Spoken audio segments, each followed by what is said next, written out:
Anti-social media. Sounds like a term that you're not familiar with?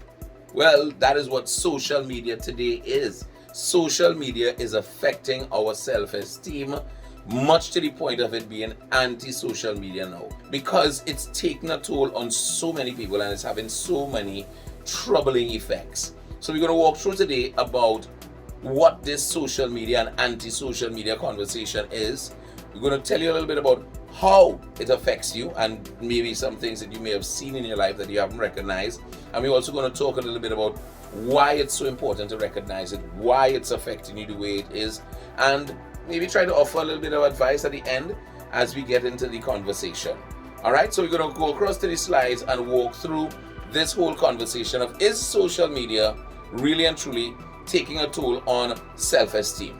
According to Tufts University Communications and Marketing Department, social media is the means of interaction among people in which they create, share, and or engage in information and ideas in virtual communities and networks. Now, in order to also identify the question we are talking about, does this social media really impact your self-esteem?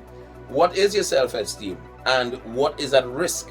Now, self-esteem, according to the Webster Dictionary, is a confidence and satisfaction in oneself. In short, they describe it as self-respect, and that is exactly what is at risk. Your self-respect is at risk when social media takes its toll on your self-esteem. Why? Why is this happening? Why is this have such a hold on us? And part of the reason is the multiple platforms that are available. There's so many ways to be social right now. It's as though we don't know how to be social anymore because each particular platform asks for so much. Also, the speed of the communication is critical. The speed at which people are able to communicate, the speed at which you could change your mind about a particular conversation. A trend starts and ends in the blink of an eye. And by the time you catch on, you might be too late. And that is an important factor to recognize. You might be too late. I want you to remember that particular statement. See that you might be too late? That is key to our discussion today. Also, it has more reach. There are a lot more people making a lot more commentary, a lot more experiences, a lot more exposure to a lot of different places that have different ideas than you do. However, you may be looking at social media based on your own limited knowledge and making decisions based on that, and that in itself might be part of your problem. Of course, that reach is simply because of globalization. We now live in a very plural society. Everybody from everywhere could communicate, no matter the language. So why are we so anti-social? Part of that conversation is exactly why I say we are now anti-social media. There's too much information, there's too much room, there's too much opportunity for error. And part of the error of our ways, as we've seen, and a lot of conversations have come up, people have talked about online bullying and cybercrime, because there's a part of us that is being shamed. We are shamed online, and we are ashamed to be online. If you don't have the right clothes, if you haven't taken the right haircut, you're not going to post. If something else has happened to you in the past, you're not going to post. Something your friend said about you in a comment, you're not going to post. And it's making you antisocial. It's keeping you back. So you hide, you disappear, you abscond from sight, you abscond from socializing in itself. Getting the picture about anti-social media yet? What about acceptance? So many people use social media as that platform of acceptance. It is that one platform that is going to say to them that you indeed know, you're alongside the cool kids, you are relevant. And that is exactly where our problem lies and takes us to a very, very critical piece of the conversation here. What is really happening? What is the result of all of this anti-social media and anti-social mediaism, as I would call it? You could use my word, that's all right, you could repeat it. Anti-social mediaism is causing us to have some serious psychological and psychosocial problems. We've begun to distance ourselves from people. We've gone to take these particular responses of our various peers and even peers that we don't know. They might be in the same age group or same gender bracket. They might be in your same conversation, your same school, your same field of study, but they live somewhere else and they have a different opinion of you.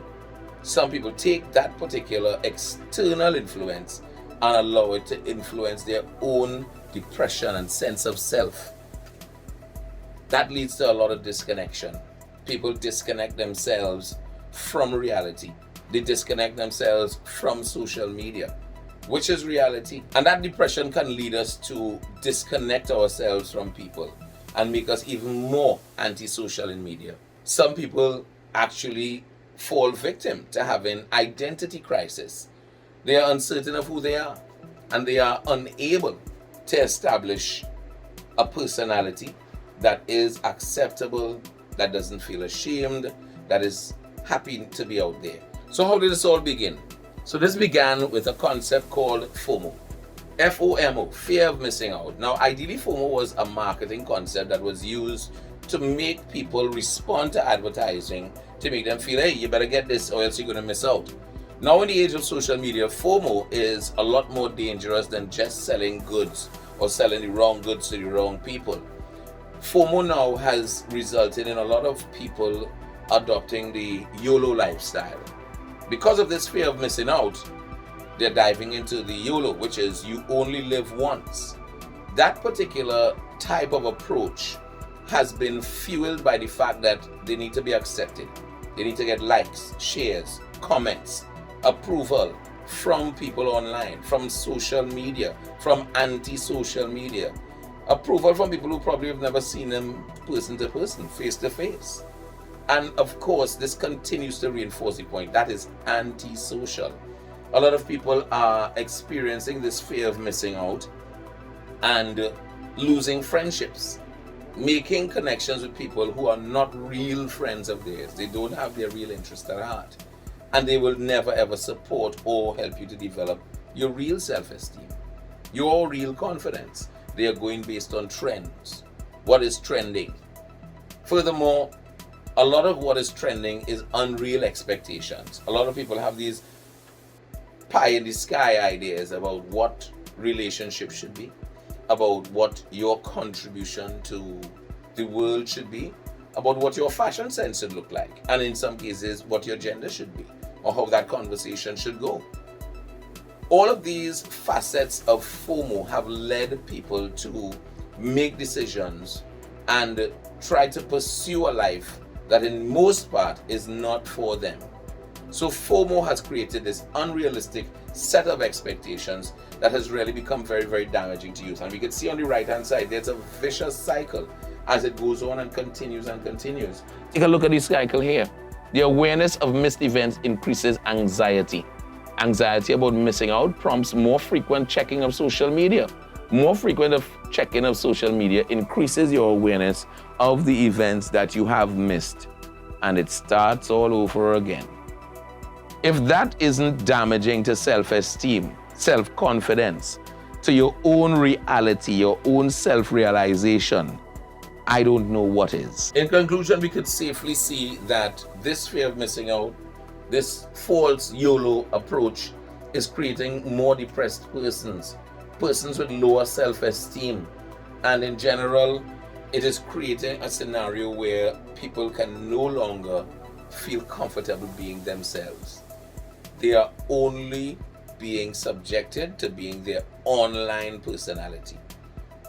And in some cases, they're losing touch with who they really are. You need to keep in touch with who you really are and recognize what social media is and what it is to be social, to be yourself, and not be anti-social. You must recognize that social media is here for communication, interaction, information, building, and development.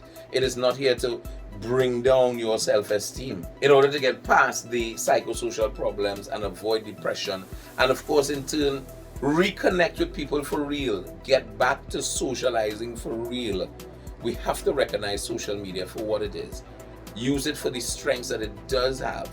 And for the most part, most people can overcome the self-esteem challenge by doing that, recognizing social media for what it is and using it for its benefits, and not allowing the dictates, ideas, opinions of others who do not step in your shoes, who don't walk the life line that you walk, to determine who you are. So it's important to remember from today forth, people, that social media does damage self-esteem, but only if you let it. My name is Vern Extevor. Thank you so much for joining me. You could get me on my cell at 683-1925. I do have some social media platforms as well. Just look for Vern Extevor. It's a very uncommon name, so you'll be sure to find me. Thank you so much for listening, and remember, keep social media social. Don't make it anti-social, and be very aware of FOMO and false YOLO and your ability to control your self-esteem. It's yours.